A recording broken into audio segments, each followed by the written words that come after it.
Hello everyone and welcome back to Fallout 76.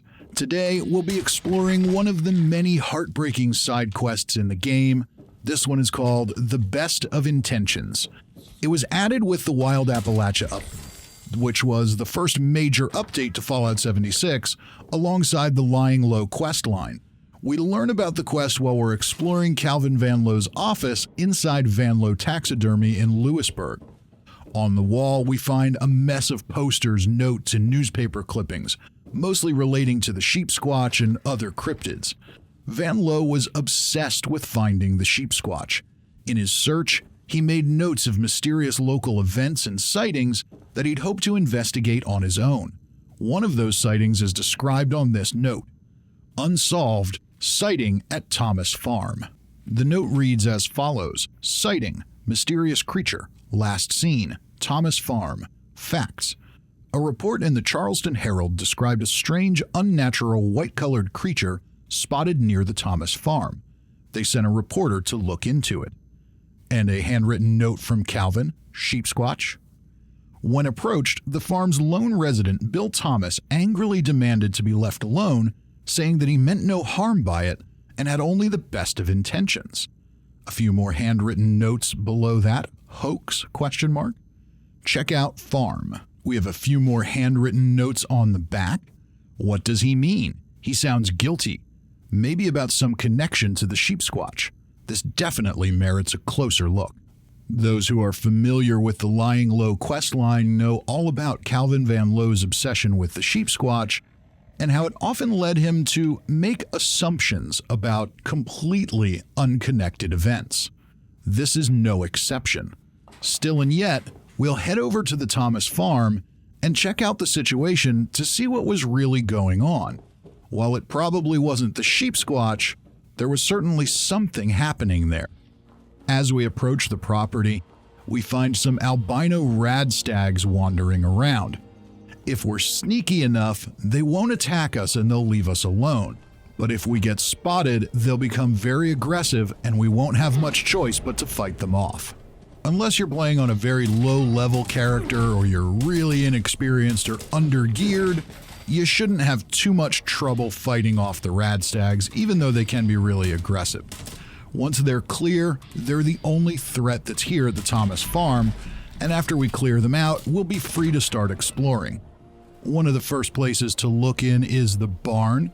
The doors are left hanging open, and initially it just looks like a pretty normal barn, but here we have some barrels of chemicals, and we can examine them. The label reads glyphosate 55 gallons for aerosolizer use only.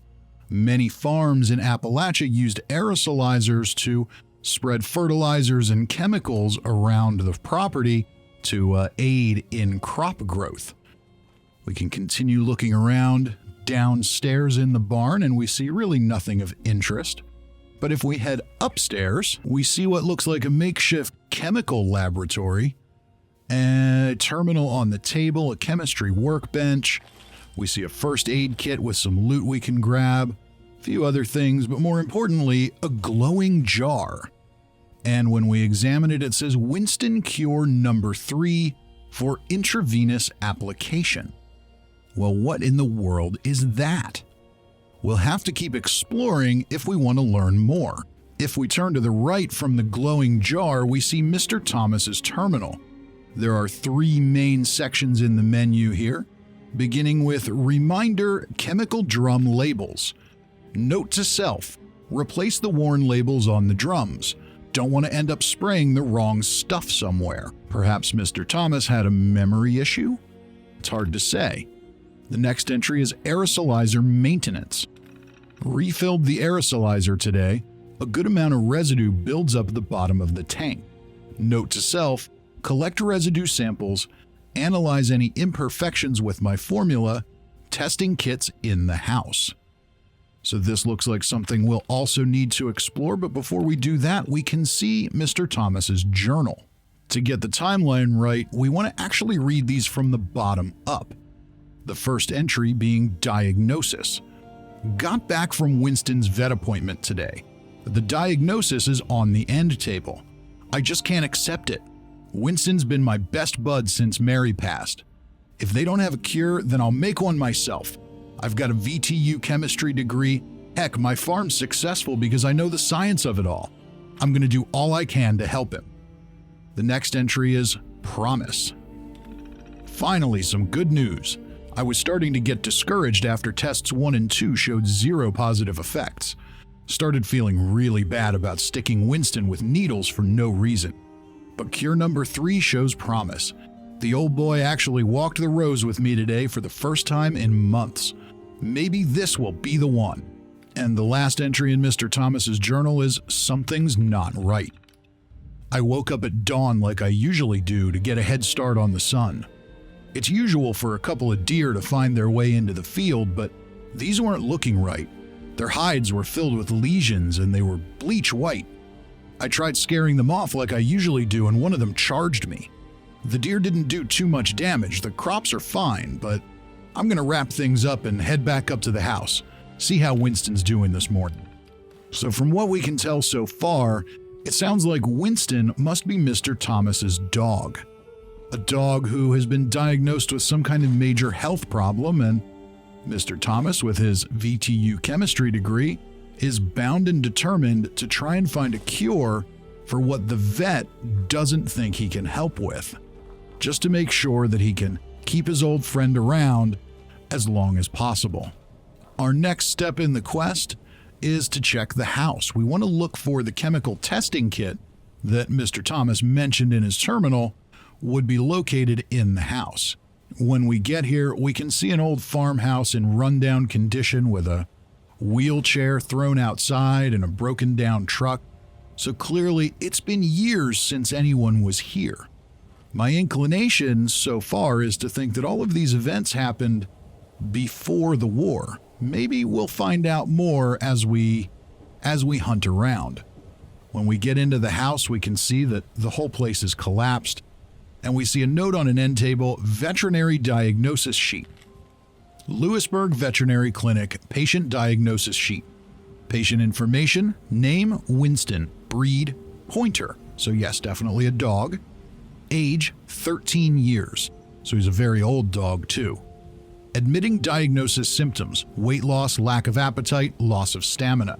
Procedures, physical exam, blood testing. Diagnosis, large cell lymphoma. So not only is Winston a very old dog, but he's also got cancer. Discharge instructions, recommended follow-up at Appalachia Veterinary Specialty Center to discuss treatment, doctor's signature, A.C. Olson. All of that indicates that this definitely happened before the war, likely shortly before. But it's unlikely that after a nuclear apocalypse, your veterinarian would be recommending a specialty clinic for your 13-year-old dog. As wonderful a friend as he might be, it's unlikely those facilities would be operating. We do find another note on the door that says relocation note. If anyone comes looking for me, I've taken Winston out to our hunting cabin. I don't think he's going to make it, and that's his favorite place, so I figured he should spend his last days there. So it sounds like Mr. Thomas wasn't able to find a cure for his best friend. Now we still need to find the chemical testing kit, which we find on the kitchen counter. And after we find it, we'll be able to collect a chemical sample from the aerosolizer. So if we head north back over towards the barn, we can see a quest marker leading us to the aerosolizer. Fairly simple step, we just need to stroll on over there. And then when we locate it, we can choose to collect the sample. This looks like a standard aerosolizer used on many farms. Upon further inspection, you find chemical residue in the tank. After we collect the sample, we can head back up to Mr. Thomas's terminal, where we'll analyze the sample and find out what exactly was being sprayed on this farm. After we analyze the sample, we can see that it says, substance contains compounds that suggest pharmacological applications. Presence of antibiotic and antiparasitic agents suggests possible veterinary medication.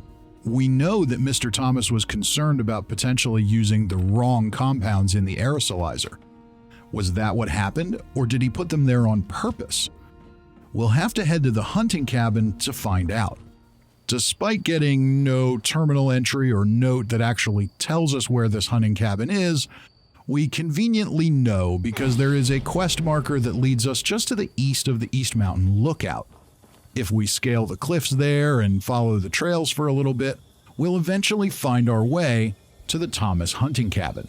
When we look around the property, we can see a rad bear and a yellow golf flag sitting out.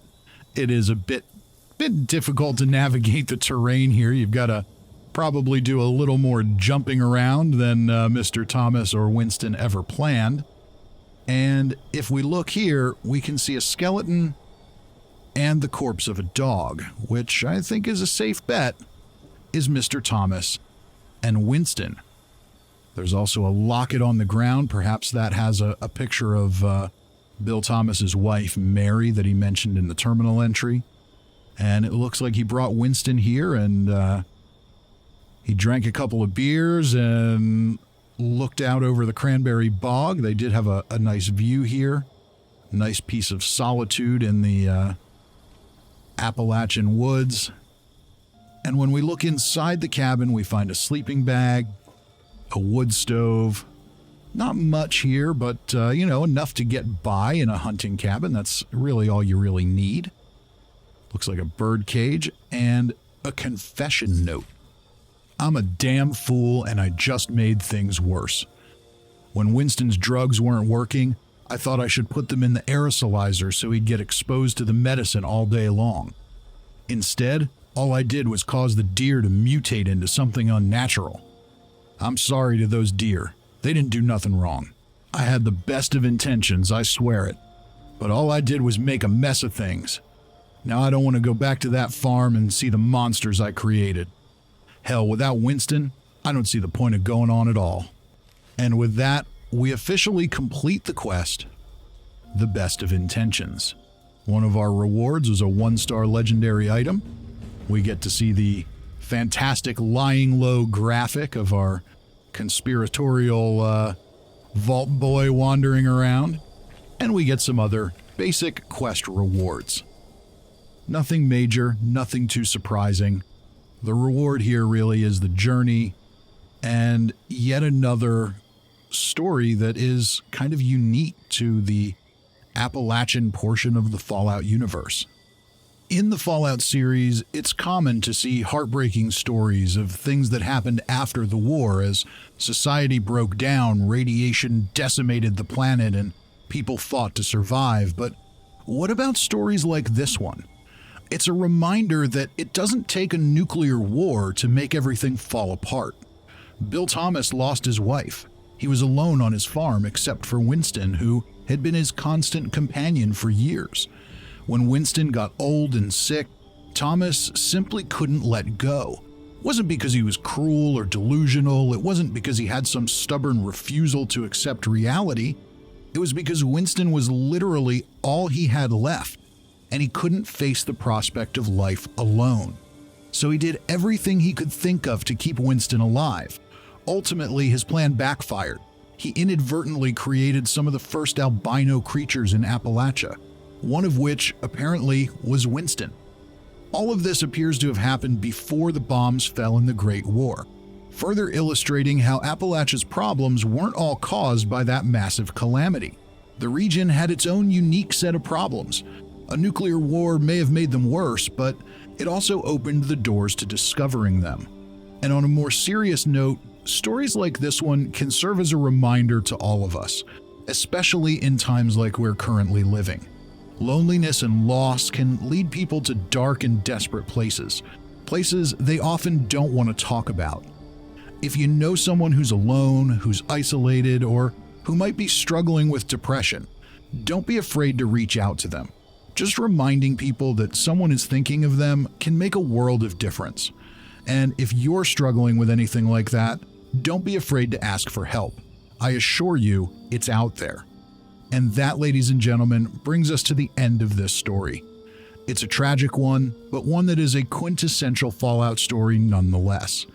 If you enjoyed this video and want to see more, be sure to go ahead and subscribe, hit the like button, and leave a comment. I'll look forward to seeing you all next time.